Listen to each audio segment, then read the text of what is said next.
गणित विषय के पेपर के साथ ही जिले में मंगलवार से 8वीं बोर्ड यानी केंद्रीकृत परीक्षा की शुरुआत हो गई है। बोर्ड एग्जाम की तर्ज पर हो रहे इस परीक्षा को लेकर शिक्षा विभाग द्वारा सुरक्षा के पूरे इंतजाम किए गए हैं। इस परीक्षा में शासकीय और अशासकीय मिलाकर तकरीबन 21,000 छात्र छात्राएं शामिल हो रहे हैं। स्कूलों में गिरते शिक्षा के स्तर और गुणवत्ता में सुधार लाने राज्य शासन ने इस साल भी प्रदेश में 5वीं 8वीं का बोर्ड एग्जाम लेने का निर्णय लिया है। यह एक केंद्रीकृत परीक्षा है जिसे माध्यमिक शिक्षा मंडल द्वारा आयोजित किया जा रहा है।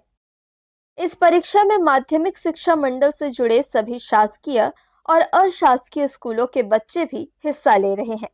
8वीं के एग्जाम में सरकारी स्कूलों में पंजीकृत बच्चों की संख्या तकरीबन 15,000 है, तो वहीं अशासकीय स्कूलों के भी करीब 3,000 बच्चे परीक्षा में बैठ रहे हैं। मंगलवार को गणित पेपर के साथ ही इस परीक्षा की शुरुआत हो चुकी है।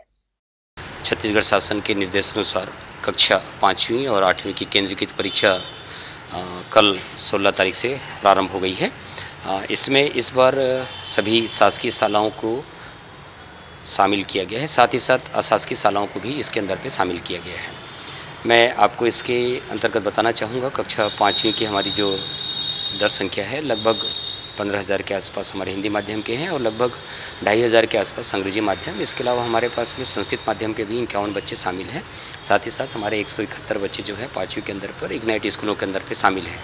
इसी तरीके से लगभग 15,000 के आसपास हमारी कक्षा 8वीं में हिंदी माध्यम की कक्षाएँ पर बच्चे परीक्षा दे रहे हैं। साथ ही साथ अंग्रेजी माध्यम में भी लगभग 3,000 बच्चे हमारे कक्षा 8वीं में शामिल हो रहे हैं और इसी तरीके से हमारे संस्कृत माध्यम के और इग्नाइट स्कूल के भी होती है। इग्नाइट स्कूल हमारा CBSE मॉडर्न पैटर्न का होता है, वो भी हमारे साथ साथ परीक्षाएं संचालित हो रही है। इसकी परीक्षा के संचालन के लिए हमारे सभी स्कूल्स, चाहे गवर्नमेंट हो चाहे प्राइवेट हो, सभी के अंदर पे परीक्षा केंद्र बनाए गए हैं। यहाँ पर बच्चे अपने ही स्कूल के अंदर पर परीक्षा में शामिल हो रहे हैं और इसके लिए सभी केंद्रों के अंदर पर हमने केंद्राध्यक्ष नियुक्त किया गया है।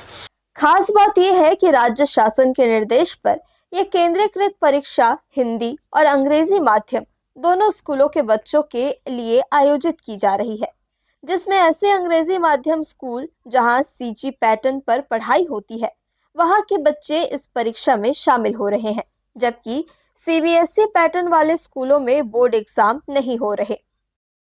हर्ष न्यूज के लिए देवेश देवांगन की रिपोर्ट।